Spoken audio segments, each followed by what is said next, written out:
What's up, Boulder Comedy Show fans? Man, welcome back to another episode of the podcast. We have such a great episode for you today. One of my personal favorites, Kevin Bozeman, is on the show tonight. So happy to have him on the podcast. We talk about how he got his start in Chicago, actually in Milwaukee. You might have seen him. He just did a drive-by. He's done a drive-by special, which got like 7 million plus views. Premium Blend, Comedy Central, Last Comic Standing, you name it, this dude's done it. He is one of our personal favorites on the show. There are a few people that rip down the house like Bozeman does, and so happy to have him on the episode. Big thanks to our sponsors, Terrapin Care Station, Pearl Street Dental, and Big Top Studios for supporting our podcast as well as our live show. Enjoy the episode, everybody. Thanks for tuning in. We'll see you soon. Wish we could have done this when you were there, but man, that was a fun show. It's a good time, isn't it? Yeah. It's a good little space there. I mean, it doesn't have the same acoustics as the beer garden did, but it's definitely got some pretty good potential, and the venue itself is real supportive of it too. So, yeah, it's pretty great. I think so. So you're in Madison right now. Are you working, or are you? I'm doing some Zoom shows, but I had a couple of things I had to take care of. My barber lives out here. He tightened up my beard. I still go to him. We went to college together. I've had him for 30 years. Holy shit! Are you kidding me? 30 years? So you go all the way to Madison to get a haircut? I mean, I don't. Well, it's just a beard because I'm bald. If he trims up my beard, and so I don't have to go to Madison to see him. Yeah. But whenever I can find an excuse to go to Madison, I'll see him. Okay. So I did a Christmas, a couple of shows on Zoom for companies in Madison. And I was just like, you know what? I think they need me in Madison. So, yeah. How long have you been in Madison then? I got in yesterday. Oh, okay, cool. Okay. Well, that's not terrible then. Just for 2 days. Okay, gotcha. Now you still live in Chicago, don't you? Yep. Illinois? Okay, gotcha. Yep. How far is that from Madison? 2 hours. Oh, okay. So you're just driving in, getting a cut, getting some work done, and heading back out. Easy in and out. It's weird I feel like it's weird doing Zoom comedy in a place that you're physically in, and yet that's not your home, that you're still doing it through a computer for. I like it. I don't know why. I like it. I've been doing shows. They've been doing shows out here where I do a meet and greet. Uh-huh. I do the show for them, and then afterwards they'll have like a socially distanced meet and greet. It's weird. Oh, like in person? Yeah. So okay. I do the show on Zoom. And then and then you do the meet and greets digital? No. Well, that's weird. So you do the show on Zoom, and then you physically go socially distance and meet them. Yeah. Well, that's odd. I feel like at that point you should just do the show in front of them socially distanced. I kind of like it because it's, if they don't have a room that's conducive for comedy, or it's too close, like they only bring in a small group at a time for me to like shake hands and stuff. Okay, like gotcha. 4 or 5 people, as opposed to 40 people. Gotcha. I don't want 40 people. I don't think any of us do. I don't want 40 people. We all saw what happened to Brian Callen, and I don't think that's good for anybody. Well, lots have happened to Brian Callen. Yeah, that's also true. He's had a tough quarantine. A lot of stuff came out about him that wasn't just COVID. Well, so you don't mind Zoom shows now? To be honest, it took me like one Zoom show, and then I was like, I'm in. I like really? It. The only problem that I have with Zoom, here's the biggest problem. It's gonna sound like me being a dick, but this is a real thing. I'm doing well with Zoom, making decent money. Yeah. But there are no write-offs. Like, I can't write off walking upstairs. That's a great, that's a great point. I can't be like, man, that's them stairs is a bitch. You can barely write off the actual studio you're in to do it. Exactly. You're barely writing off your office space. But before, there was plane tickets, rent-a-cars, hotels, and things, and driving, things you could, if you were that kind of person, manipulate. Of course. For favorable tax. I think I'm one of them, to be honest. Equations, right? Yeah. But I can't do any of that. Like so the least I can do is drive to Madison and stay in a hotel and still write that off. Oh man. Yeah, that's a good point. That does sound like, It sounds like first world problems. Yeah. Like there's so many comics that's out of work, and I'm like, listen, man, I'm killing it, but I can't write shit off. Right, but I can't write much shit right. I gotta pay taxes on this. I gotta pay taxes on. Yeah, exactly. But it's a good problem to have, but nonetheless, make no mistake about it. It is a problem. It's a problem. Are most of your shows coming from relationships you've already established in the past that are reaching back out, or are you actively trying to book yourself for these corporate events? I don't reach out. That's great. It's everything. Yeah. It's relationships in the past. It's been word of mouth. Yeah. Well, damn. Yeah. Well, I mean, you have quite a rap sheet of successes and credits you got.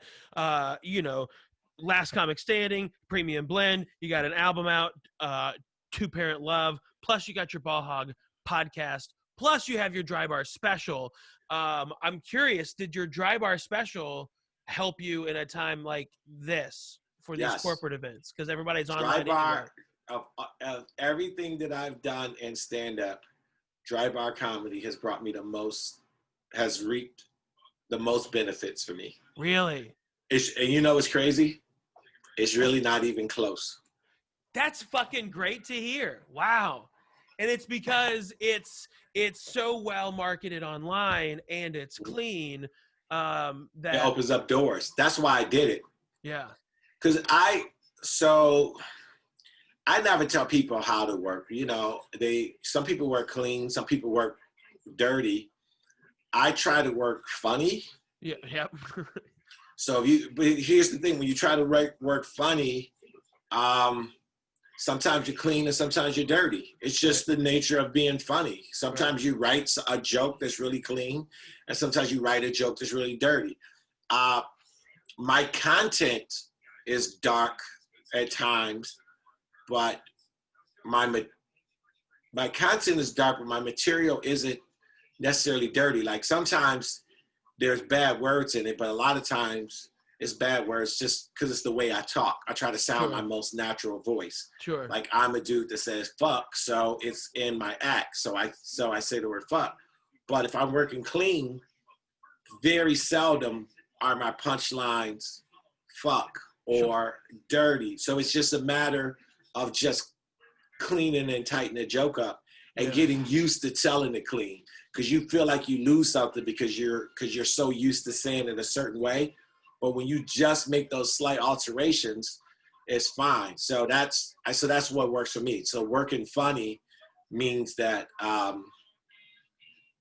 I can manipulate my jokes better to work clean. So it's just a matter of working, just tightening up jokes just to make fit their thing. Yeah. It sounds like, too, that you don't even have to alter the joke even that much. You just have to kind of do a one pass of like, all right, don't swear. But the content of your joke, for the most part, is always going to be generally, it doesn't strike me as a dirty type of. No, it's just, like I have some of those jokes, and obviously they didn't make it off the cutting board. But they're not just filth and everything. They are very strict. Like they didn't want no goddamn, no premarital sex, stuff like that. Sure. They don't even, like, they're Mormons, so it's against Mormons' religion, apparently, to jerk off. So any jokes like that rubs them the wrong way. Hello, wine. Thank you, Kevin Bozeman, everybody. So yeah, all of that stuff. So it's still a manipulation because there's a lot of comics that taped it and they passed. They didn't release it. They taped it and still Yeah, people don't know that. Like interesting. So there are people that's done film dry bar and they just never released it. They just didn't. So that's why they have two contracts where you get your live performance contract and then you have like the internet type deal. Yeah, I don't. That's something. It's a little. Yeah. I won't necessarily go into that, but I'll just say that I'm not. But that's probably because of that reason. Because they're like, we can't put this out. Here's your performance fare and have a good day. Yeah, yeah. And so now I think they're struggling to find. They're struggling to find really good, clean comics because there's only so many out there. And now they've reduced the amount of time. So I think now you're only doing 20, 25 minutes. I think that's correct. I have a buddy. Right. So when I first did it, you did an hour. I did 45. Okay, gotcha. I did 45. And did they put that 45 out or did they put out a 30? Nope, they put the whole thing out. That's nice. I forced it down their throat. I know they didn't like it. I know for a fact that they didn't like it. Like just my content. I take a truth and then you think that I'm talking about kids, but it's just so much darker. Right. But it's kids, and then so they go, oh, this fucking guy is. He's probably were in the. That's probably what they were saying. The Mormons like this fucking guy is. How do we can't get rid of it?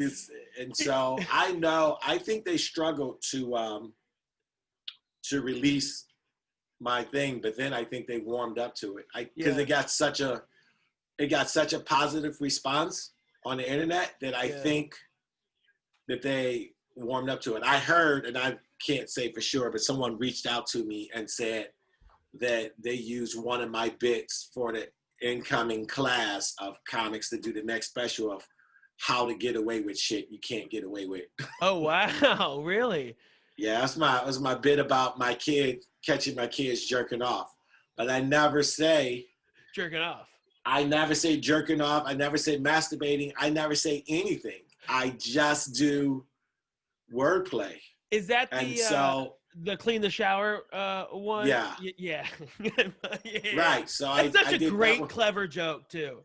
And so I did that, and so they used that. I heard from a couple of people that they use that as like, what if you're going to talk about subjects, this is how you do it. Like, you got to talk about this good. Because that's fucking hard, dude. Like I know which joke you're talking about, and it is so, you get to the end of it, and you know you're talking about masturbation, but you get to the end, and you're still pleasantly surprised with the punchline. Just because you're like, he was talking about masturbation, and it's just, make sure you I won't ruin it because I'm terrible at retelling other jokes, but it is a fantastic joke, and that's hilarious because you know that they, just knowing Dry Bar, just like you said, they were like, this motherfucker. God, I know, I do it. All of that, all of that stuff. Like I talk about leaving my family because they won't practice hard in basketball. It's just like but it's all super clean. It's just dark. And it's not, I would never leave my kids because of that, but it's someone's truth. It's not my truth, but it's a truth that I have seen. Right. I know, like being a dude that's been in athletics and kids are in athletes, I know that there are strained relationships between father and son because they're not, practicing as hard as they want. Yeah. So it's a truth. It may not be a Mormon truth, but it is definitely a truth that's out there. So, but I think they've opened up. They've opened up to that, and so good. I think you were the one that kind of opened that door. I don't know if that's true, but if I made a path easier for comics, then I love that. I'll take that all day. Yeah, man. So you recorded that was that 2017? It was either 2017 or 2018. Okay, gotcha. And you I went. think it was like the summer of 2017, and they released it. They released just like one of my clips, and then in like the fall, like the end of fall, Yeah. and then 2018, it was just like it was doing okay. Like that clip was doing okay, but then this is something I don't know. Like I don't know all the avenues that they used, because it did really well. Then it died down. Then it came back. Like I had to shut my phone off. I literally got one of my clips. It was like a 5-minute clips on my kids. I went 9 straight days where I got 1 million views per day. Wow. Whoa. Yeah. How does that feel? It was. Dude, I bet that was I wild. didn't even think anything of it. It was just like because I just like my phone was irritating me because it was just kept going off like minutes. I thought something was wrong with it. I thought something was wrong with my phone. It's like, the fuck is wrong with my phone, dude? It keep making all these stupid noises. And it was just like, just the hits and the likes and the comments and the people reaching out to me. It was crazy. But yeah, so it opened up a lot of doors. But the doors that it opened up, you might not be willing to want to walk through. Sure. Because I got hit up by a lot of church conventions wanted me to come and perform. Yeah. And here's my rule for stand-up. I don't really say no to any shows. What I do are shows that I don't want to do. I just ask for a shit ton of money. Yeah, right. But churches will pay it. Not the one money I was asked for, because I did not want to do those shows. I got a lot of, I'll get back to you. But it was the conventions, the ones I struggle with. Just coming in and joining a church show, it was perfectly fine. It was weird because I did an all-black church in southern Oklahoma. Okay. And then the next day I did a white country club at Arlington Heights, Illinois. And I did the exact same set. Very little change in the exact same set. And I bet you smashed both times. Dude, like I did well. They both went well. That's one thing I love about you is and I've said this before, and I'll say it to your face now. There are a few people that have ripped the showdown as hard as you have, and man, that says something. Being able to crush in Boulder, Colorado, because they are notoriously open. I never think I crushed there. It's always fun because I'm always feeling like they got just like some push, just a natural pushback, and I like it. I don't like when crowds lay down for comics. For me, I get why you would. I mean, obviously, I get it's a lot easier. Why you want everyone would laugh at everything you have to say. But I like a little pushback to the crowd, as long as they're cool. That I'll push back on them. Sure. Like, well, Boulder's that crowd where they're like, they want the type of material that you have, the content you have. They're like, can we laugh? Can we laugh at this? Is this okay? Are you laughing? And are you laughing? Okay, because I want to laugh, but I got to make sure everyone else is okay. Yeah, maybe there is a delay button in Boulder, but it's all good. I mean, I like it, but it's just, I think I don't know, like what comics do or listen. If there's any comics out there, I think part of the problem that comics have is one, they take themselves too seriously, and they're too married to their routine. Yep. And they're too married into getting laughs, and where it's just like you have to enjoy yourself. Like I don't like it, they're just all we doing is words. We're not fencers. We're not having a sword fight. We're just saying words to elicit a response. Yeah. That's a hard thing to do. Yep. So, I mean, if comics could just not take themselves seriously and just have fun, and then not get so hard on themselves when things don't go well, especially with one joke or two jokes, it's just, man, I think also too, being in the moment of the show that you're currently at is important, right? So, you know, what you're doing in LA is going to be different from what you do in Des Moines, which is going to be different from what you do in Chicago and in Boulder. And you can still do the same material, but you know that you're going to have to approach it differently. The swag to it is going to be different. Unless I'm doing something like audition wise or television wise, my sets are very seldom the same. Yeah. Even like I just did Hilarities in Cleveland, and every set I did 5 sets, I think, and every one was just a little different. Sure. You ever get to the point where you're on your 4th or 5th show and you're like, I can't remember if I said this throwaway line or not. Back in the day when the three show nights. Yeah. Dude, that shit's fucking hard to remember. That third show, I was just like, man. I say this already? The fuck is happening? I'll ask the crowd, did I talk about this yet? And you're like, no, you idiot. And I'm like, all right, cool. Shut up, this is my third I'm about to talk run about it now. Yeah, that confuses you. When you don't do your act entirely exactly the same, you can definitely be thrown off. Yeah. Especially like New Year's Eve is when I like always find that, because then you're drinking a little bit, you're partying a little bit, and you get to the end, you're like, oh fuck, what did I get? Yeah, you only do that on New Year's Eve? Good for you. Well, for 3 show nights. You don't get a lot of 3 show nights anymore. Good for you. Yeah. Now you are currently in Chicago. Did you start in Chicago? Have you always been there?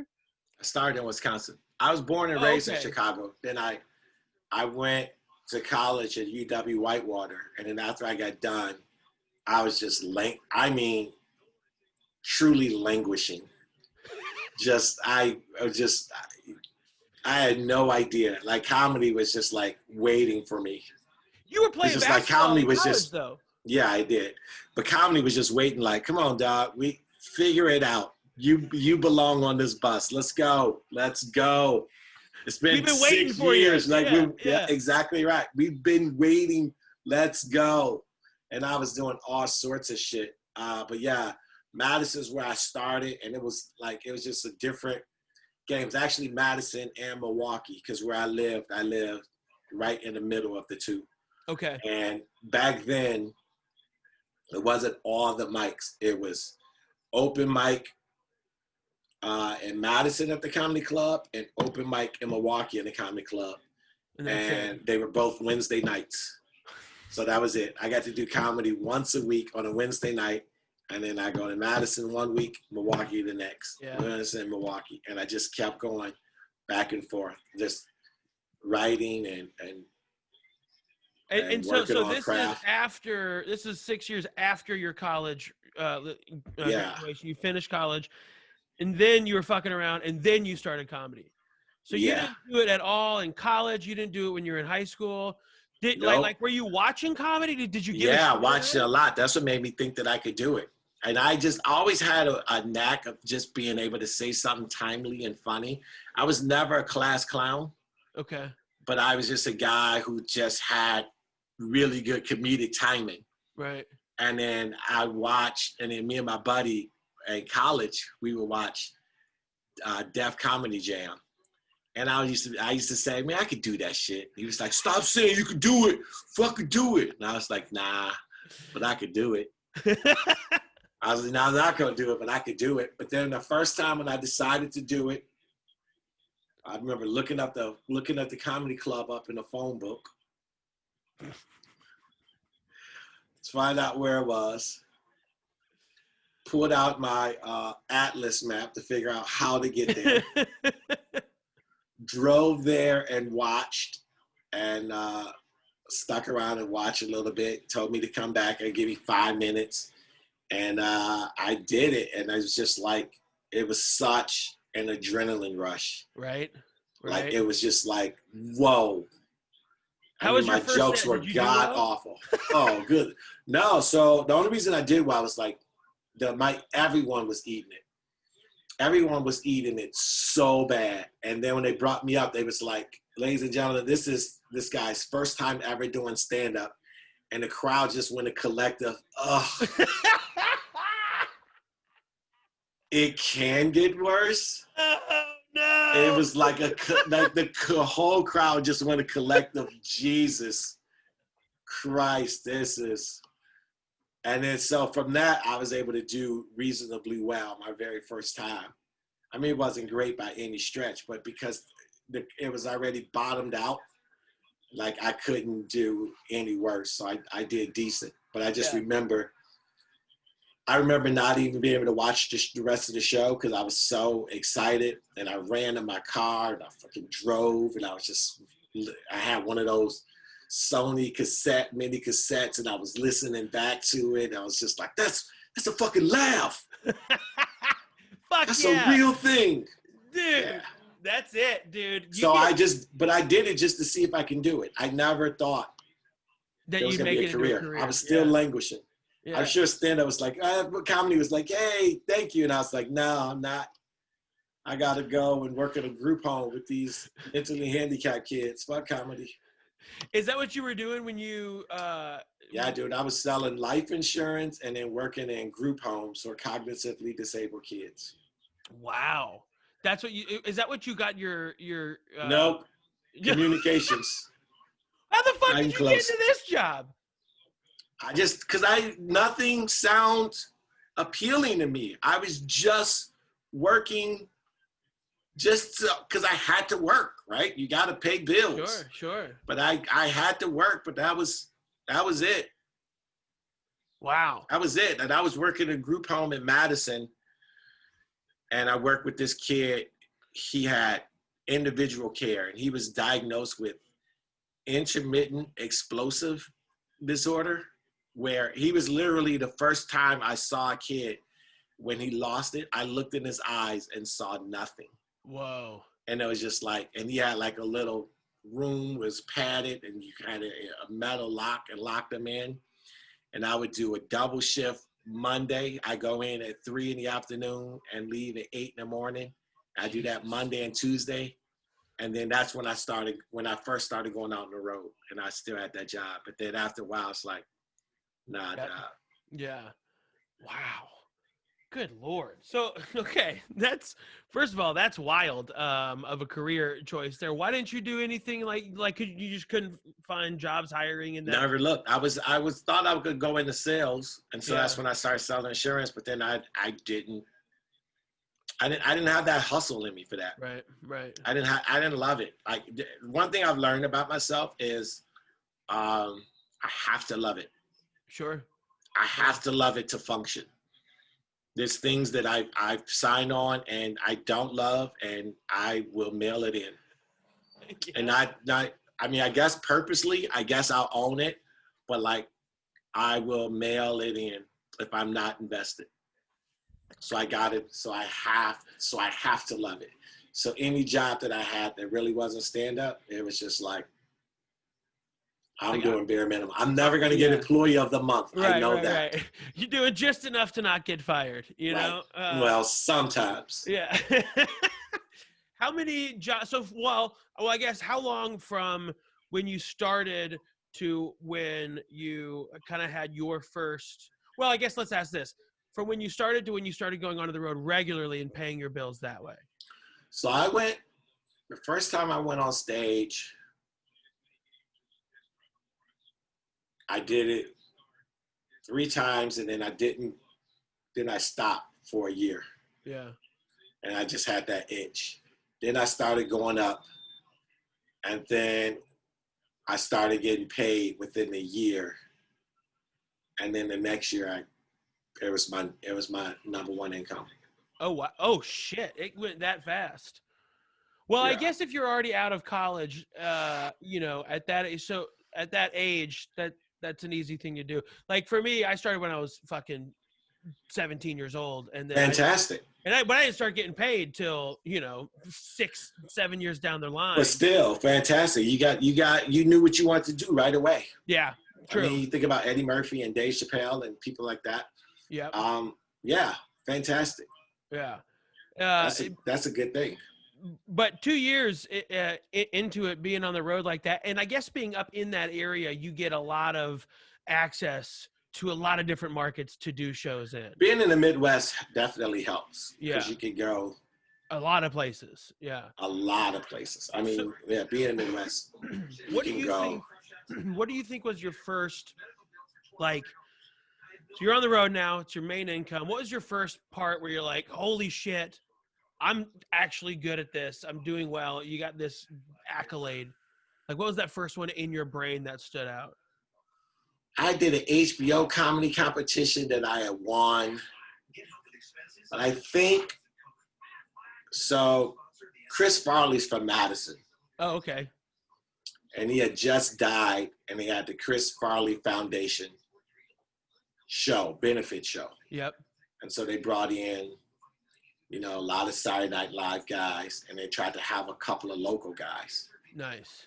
And I wasn't on that list, but then somebody vouched for me. It was like, you need to put him on the list. They were going with the old school guys, and they was like, no, you need to put Bozeman on this list. So someone vouched for me. Dave Gray, who's no longer with us. Not that Dave Gray, who's also no longer with us. Yeah. But a different David Gray.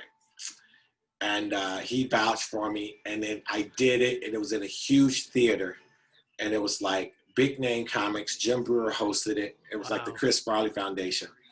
And then, I murdered that set. I was so excited. I had my shit so down that I murdered it. And at the time, Tony Fox, who was vice president of Comedy Central, they were part of the sponsors. And he was there, and he was like, yep, you're on Premium Blend. That's how I got Premium Blend. So it was that fast. It was just like, yep, you're on. Oh, that's like I didn't. Yeah, he put me on. He put me on Comedy Central's Premium Blend. It was just like, yeah, you're good. I was like, nope, just you're good. Whatever. That's how I got Premium Blend. I didn't audition or anything like that. They just. I wasn't repped. So it was so weird because when I was on there, everybody, like when we were all there, everybody was talking about their agents, and I was sitting in the corner like, y'all got agents and shit? What's that like? Yeah. I know. I didn't, so I just went up. Yeah, so I did that. Now it's probably like, so even still, like my family saw me on TV, and it was just like, I thought they did a horrible editing job. On your Premium Blend set? Yeah, they did a horrible editing job. Because I had this joke, where I talk about I had a white girlfriend, and I had a white girlfriend because I had to because I was on a basketball team. Okay. It's basically the joke. Okay. But when they added it on Premium Blend, it was just like, I had a white girlfriend, and then they moved on. And then my mother called me. She's like, baby, why are you out there talking about them white girls? I was like, they edited the joke, Mama. I don't know what to tell you. They edited the joke. So I didn't think they did a good editing job of my set. And I was just like, man, I got bigger laughs here. Why didn't they put that joke? Right. But whatever. But it was still, at least, it was like an opening credit where, like I got. But then I went through a phase where after I developed an hour and I started headlining B rooms and stuff, I probably went 4 years before I even wrote anything new. I was writing, like I was about to be that dude.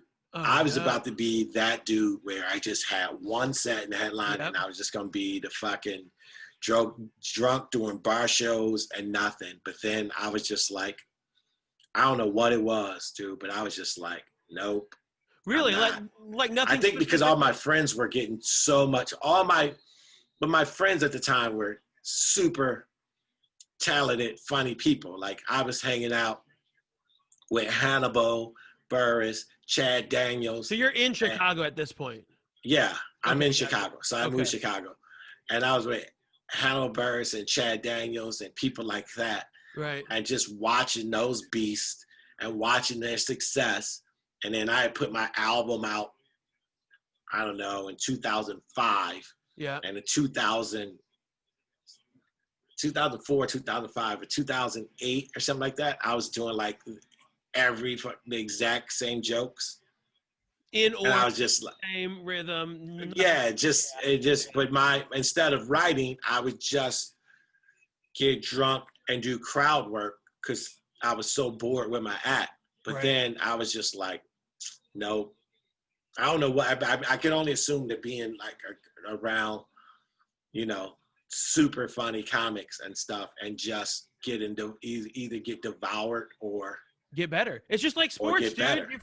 You got to practice with people that are better than you, and because otherwise you're gonna quit or you're gonna fucking man up and get stronger. I started putting a pen to the pad, and I still need to be better at it. But I'm But I'm in a way better position now. Like I could sit down if I need to be and crank out 20 minutes, and then have it somewhat polished and seasonable by a couple of months, where I could put it anywhere, but I could go out and perform it and muscle it through. And feel good about it, right? And muscle it through, right? Yeah. So it was that. And then that's when, so now I put out 4.5 albums. Wow. And so I got 4.5. I call it a half because I did one album and then I did it clean. Oh, okay, gotcha. Yeah. And then that's not including Dry Bar. So I did 800 Pound Gorillas. I did an album. Then in Madison, I recorded it, which is Two Parent Love, but I did a clean version of Two Parent Love. Okay. And just sent that to so kind of Dry Bar-ish too. Yeah. And I did it for 800 Pound Gorilla, and I recorded that in Rosemont, and then I put that out just so I can be on or satellite. Right. That's really where you can get a shitload of money with clean material. Right. So that's where I'm at now. Like I want to get an album out so I can just have more content online more than anything. Right. Like I don't really care about the hard copy sales. I want them to play my shit on satellite. Yeah. Right. Wow, that's a good way to do it. It's interesting that you did that you had the same album, Clean and Dirty. Did you notice? I mean, like I know we kind of already talked about this, but from that experience, can you still confirm that they're pretty much the same jokes, just with less dirty words, or did you feel like it was a good exercise or a good experience? Some jokes were done just without bad words. Yeah. Some jokes couldn't make it because there was there was manipulating. And some jokes would never be on Two Parent Love for one because it was old or whatever, but it just didn't fit. I just did it to make the clean album. But so, but like that's just, once again, that's still finding your voice, finding your rhythm. I just found, like if you listen to album 1 and listen to me now, it's just like you can, like I own all my albums, like I own it, like I love the growth, but I'm not telling people to go back and listen to my first album. Right. When people ask for my albums, I'm like, well, this is the new one. The only difference is I tell people this all the time. I tell people this, comics all the time. It's like they're like, I got 45 minutes. I need to put out an album. I go, you need to put out an album when you love the 45 minutes that you have. Yeah. Right. If you don't love if you got 45 minutes, but you don't love it, because that shit's forever. And that's I think that was the thing that why I still own my albums. Because at the time I did the album, I loved the material. Right. So now I don't. I mean, I just, for one, it's not politically correct or for whatever. For sure, the shit, it just wasn't. And so it just didn't age well. Yeah. It's just so it didn't age well. And then the second album aged better. Like I like stuff from the second album, but I still was finding my voice. But then album 3, I forget what I even call it, something. What was my album 3 called? Oh God, I God! You gotta forget. go to Spotify and look at. I gotta look up my albums. But album 4, Two Parent Love, was like, in album 3 and album 4, like I really was behind. Like evergreen almost. Like I'm good with. Yeah. Like you can run it now, and I'm like, yeah, play that shit. I don't Yeah. care. That's my album. I own it. Like that's mine. Do you think you started to, as you started to release your albums, do you think that you intentionally or inadvertently evolved into writing a set for an album, for an hour, for a special, for an evergreen set? Do you think that you started writing towards that on purpose, on accident, or it just kind of happened that way? Now I do. Okay. Back then, You were just writing whatever came to your head. I just wrote. Yeah. I just wrote. I didn't necessarily have a strong point of view about things. I just wrote jokes that I thought was funny or topical. But now I pretty good at staying in my wheelhouse. Yeah. Right. I talk about the shit that I like, that I know about. Yeah. Well, so you did Dry Bar. You got 4 albums out. Did you find the name of your 3rd album? Oh no, I stopped looking. I thought I just assumed that even though we're taped, I just assumed that people are like, we don't give a shit. But yeah. So what do you? So what? Life Coach now. Life Coach. Okay, cool. Okay. Life Coach is the name of my 3rd one. Yeah. My first CD was the name of my first one. Dropping Knowledge was the name of my 2nd one. Okay. Life Coach was my 3rd one. And Two Parent Love was album 4. And my Dry Bar special was called Clean and Unfiltered. Yeah. That's great. And they can watch that at Dry Bar Comedy, I assume. You can go to Dry Bar Comedy. You can go right on YouTube and watch it right there on YouTube. Oh, nice. The whole thing? The whole. That's awesome. Yeah. Nice. You can watch the whole thing on YouTube. Nice. Very cool. Yeah. So I had some heat earlier, but like I said, I fucked it off because then after I did Comedy Central, Star Search, I had the new Star Search with Arsenio Hall. Remember that one? Yeah. In the mid 2000s, they had was having auditions and stuff, and I was just like, I ain't doing this shit. This is fucking scam. I ain't doing it. But then I had some time off, and so I showed up last minute. And they put me in, and then they was like, "Yep." They gave me Star Search. Like I auditioned, and they gave me Star Search. And you didn't even give a shit. You're just like, whatever. I just did it because I was just like, you probably should do it because it's what you need to do. But I did it, and then I got Star Search, and it was a horrible experience. I'm glad I did it, but there was no chance of me winning. Like the audience was.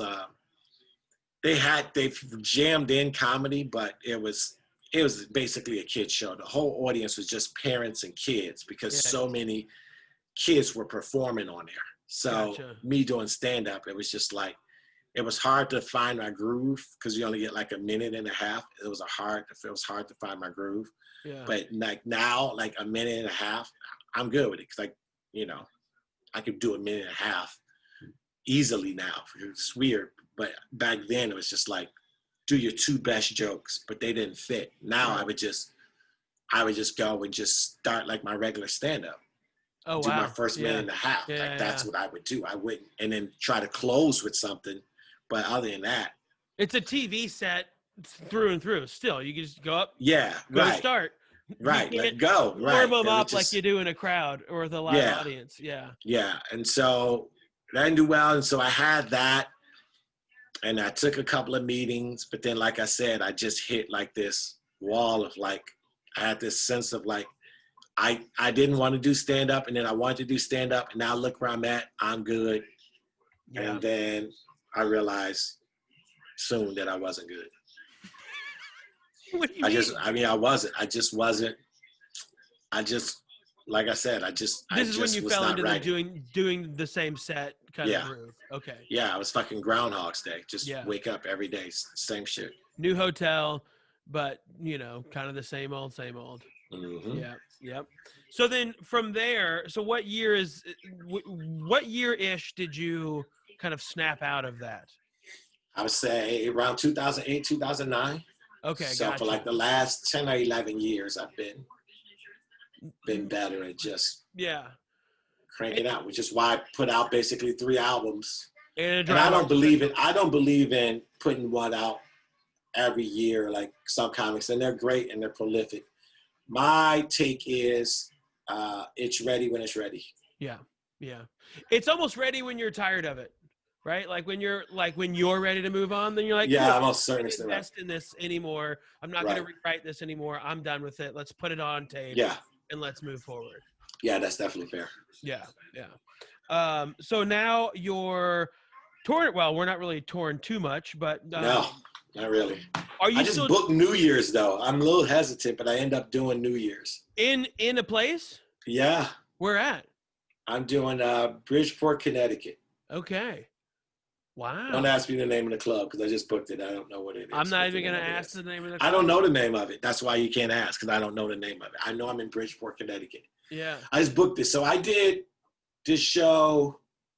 It was me and a bunch of fantastic comics. It was a Zoom show, and we were just doing bits on the pandemic. Okay. And it was me, Mark Norman, Tammy Pescatelli, Alonzo Bowden, Pete Lee, Andy Yeah. Woodall.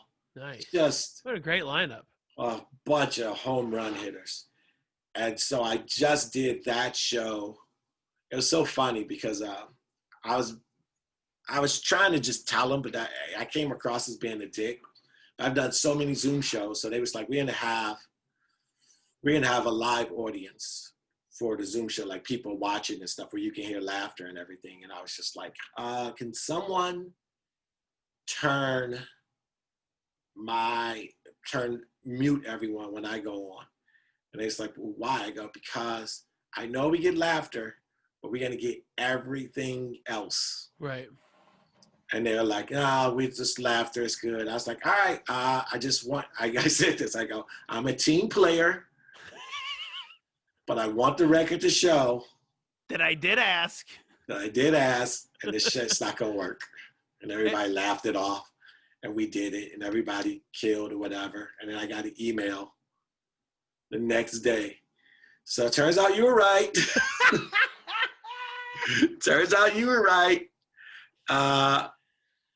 The audience is messed up. We were wondering if you could re-record and stuff. Like, of course. I mean, I knew what's gonna happen. We only did 5 minutes each, so it's no big deal. Yeah.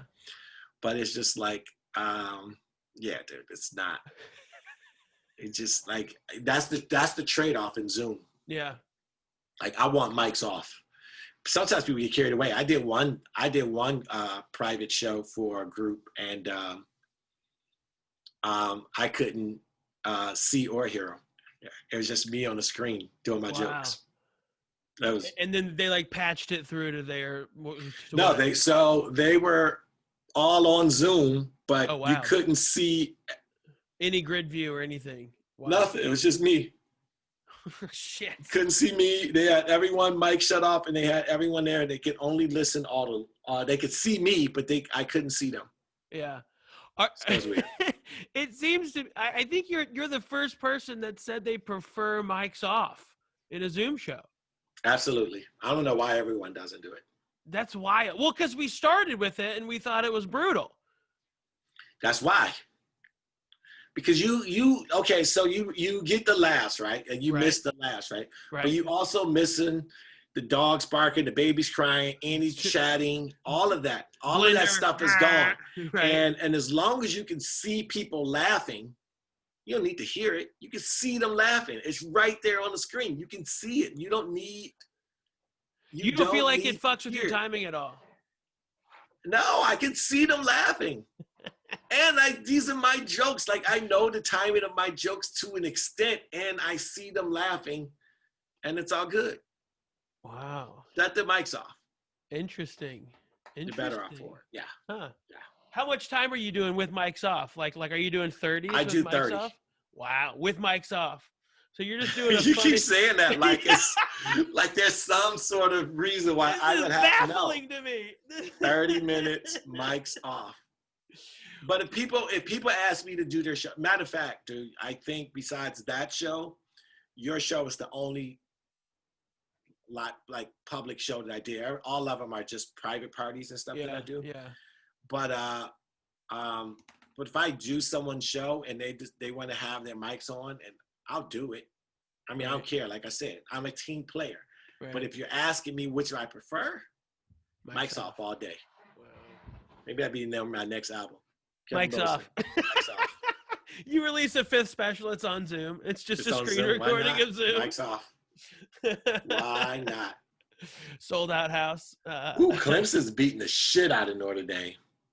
Which sport? Football. Are you still doing your podcast, Ball Hog? Yeah. It's got, what I have a small cult following. I do a horrible job of promoting it.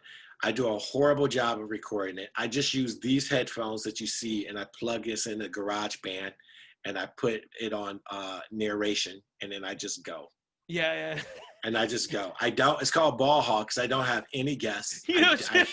No guests. You just ranting. It's just me ranting. But it's so therapeutic for me. Yeah.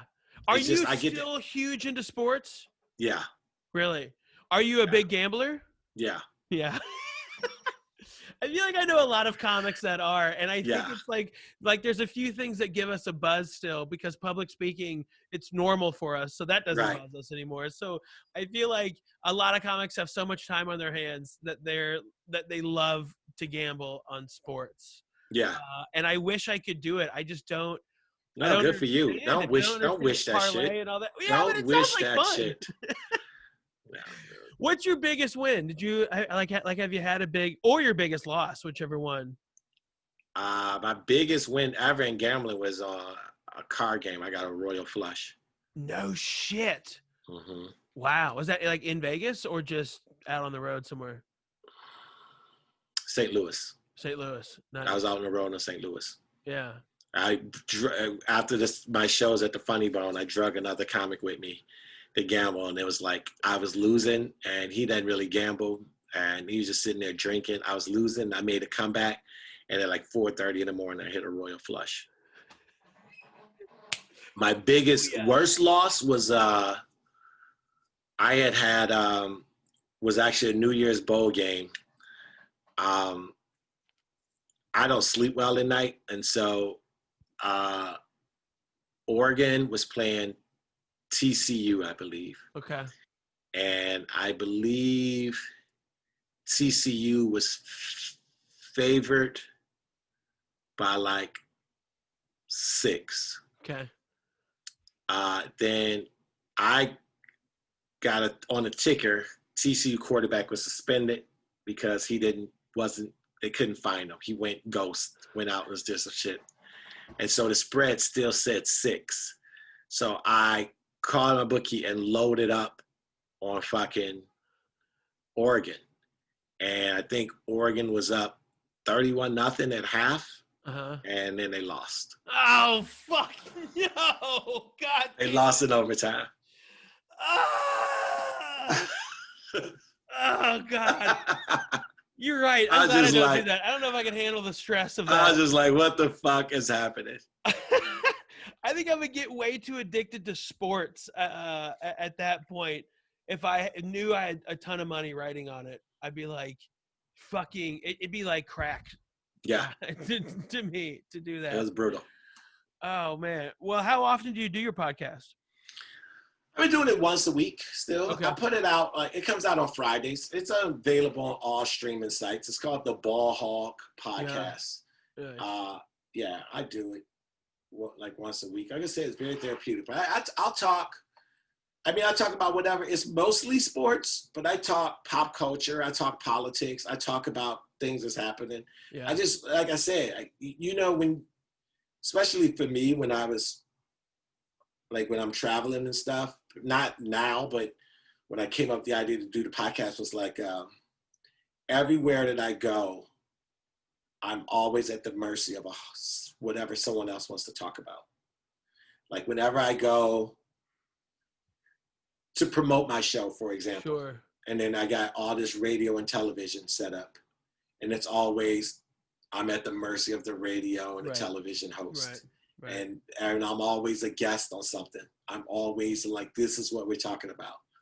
But the ball hog is the ball hog. I hog the fucking mic. And I want to talk about. Right. And I get all this shit that I want off my chest. I try to be informative. I try to be funny. I try to be fun. Yeah. I get my gambling picks, like picks of the week and shit like that. I do all of that. Nice. Yeah. So, yeah. Nice. I was talking about the vaccine this weekend. Just little stuff. Are you going to get a vaccine? I think I am. I probably will too. I think I am. I get the concerns. I truly do. But I just got some people that's in that field that I respect a lot. And so based on what they told me, I'm going to do it. Yep. But if they'd have told me otherwise, then I wouldn't have done it. But it's just people in the field of medicine whose opinion that I really respect. That's why I would do it. Just like because everybody was just like, it takes 10 years for a vaccine to be normal, 10 years for them to start a vaccine, for it to be approved. And this has been done in like 9 months. But there was an answer for that. And I was happy with the answer that I got. And that was? So normally it's a lot of trials and stuff that they do. So let's say they got this vaccine and they put a trial on 5 people. And then after that, they might do 10 people, but different backgrounds. And then they might go all the way up to like 2,500 people where they'll put it on it. But then it's each phase. Right. But because they pushed the urgency, they just layered it. They did 5, and then they also did 20, then they did the 2,500 or whatever the numbers is. Right. But it wasn't like, we're waiting for this 5 to be done, and then this, and they staggered all of that. And plus, they also got all of it wasn't like one person's like, I discovered, because I think about the movie with Will Smith, I Am Legend. Yep. Right? It's just like, I discovered the thing for vaccines. Like one person did it, and then they's like, yeah, this goes through, and then did it. But this was like all the doctors were working on this, and all the doctors are like, yes. Nobody was like, no. Yeah, that's a good point. All of them that worked on it was just like, this is yes. So they had to still take all the right. They still have to cover all the checks and balances. So I'm good with that. If people aren't good with it, like I always say, like, I'm not about to crush you, because I refuse to take the flu shot. And my doctor's like, why aren't you taking the flu shot? You absolutely need to take the flu shot. And my answer was this. I was like, everything that I'm doing so I don't get COVID. If I get the flu, that means I was not doing what I'm supposed to do. I'm doing everything I'm supposed to do. If I get the flu, that means I'm getting COVID. And I know I ain't trying to get COVID. I'm wearing masks and everything. So I'm curious to see what the flu is like numbers, because I bet you they're way down. Because everyone's masked up. Like the things that you catch the flu is if you put it like this, I can't see myself ever not traveling with a mask from here on out. Once COVID is done, will be on the plane wearing a mask. Right. I just see the good in it. And sure. I remember all those how other much people. We're in airports and shit, dude. Yeah, we look at all those other people that they used to wear masks, especially like the Asian community. We see those masks and we'd be like, man, what the fuck is wrong with them? Like, oh, poor guy, they got to wear a mask because they probably got some sort of underlying health issue. But they were just probably protecting themselves. And I was getting sick quite a bit because I like to meet and greet after the shows and shake hands and take pictures with everyone. Yep. Since COVID has come, I haven't been sick at all. Not once. Not a fucking cold. We've been microdosing germs for the past 20 years. I have a little bit of a phlegm cough because I smoke cigars and shit. But other than that, I have nothing. I have been healthy. It's been as good as I felt health-wise, and I've been getting sick. Right. And so it's just like, I like that. I like that. I like not having a runny nose. Dude, I like great not having feeling a like fucking shit. headache. Right. I like the only time is like when I overdrink, and that's it, which is quite a bit, but that's not what we're talking about. Like, so I like that. So why am I gonna go back to that? I'll still go out and stuff, but like I want to mask up. I'm always trying to wash my hands, shit like that. Like that's. Yeah. It seems like that's a choice that everyone would make. I know it's infringing on people's civil liberties, but fucking, I want to not have a cold or a flu. Right. That makes two of us, my friend. That fucking, I thought about that earlier today too, because I often think I travel so much. I feel like I get a little dose of everything. I get my own flu shot, if you will, with real germs for this year.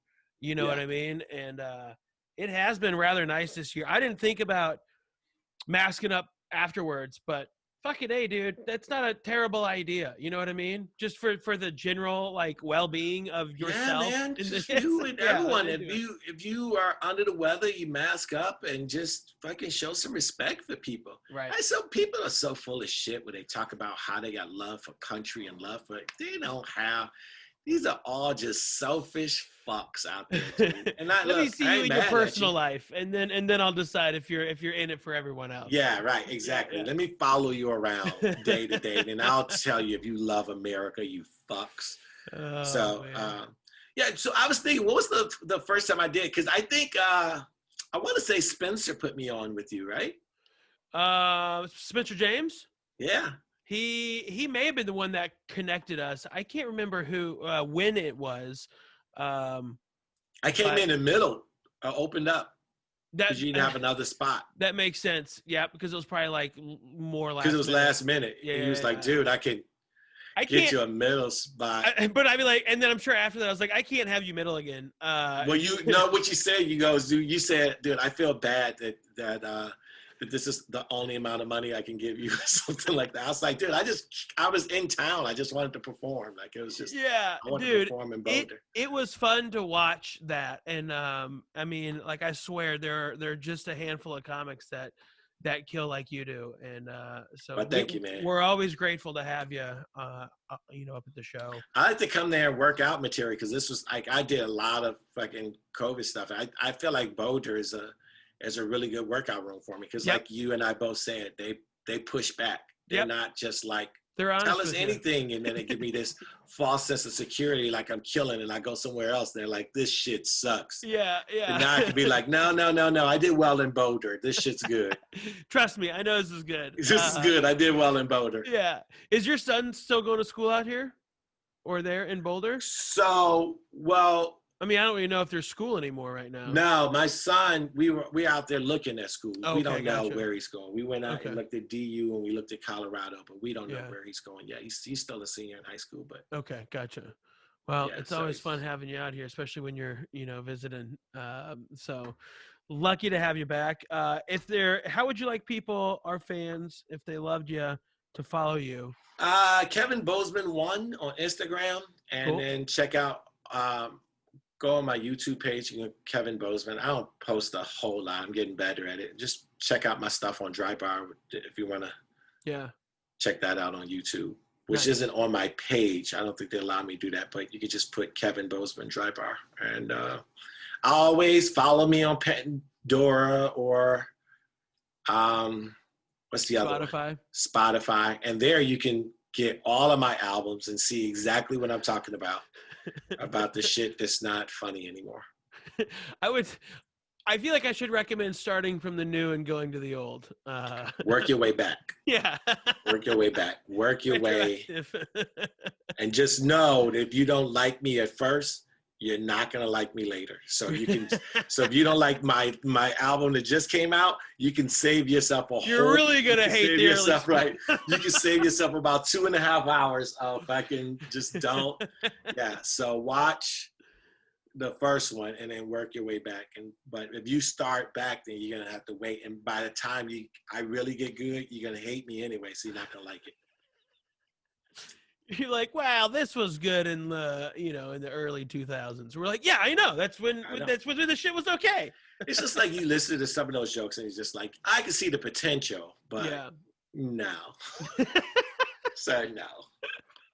The fuck are you doing? Oh, man. Well, Kevin, safe travels out there. Thank you, man, for dropping in and saying hi. And I hope that your holiday season is plentiful with these corporate gigs.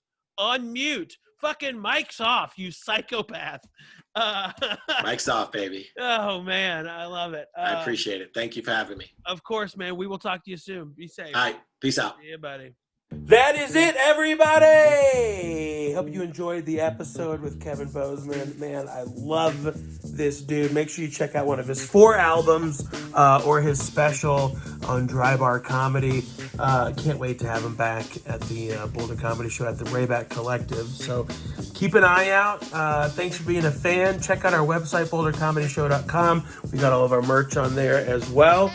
And we'll see you for our next episode with Cliff Cash. See you guys.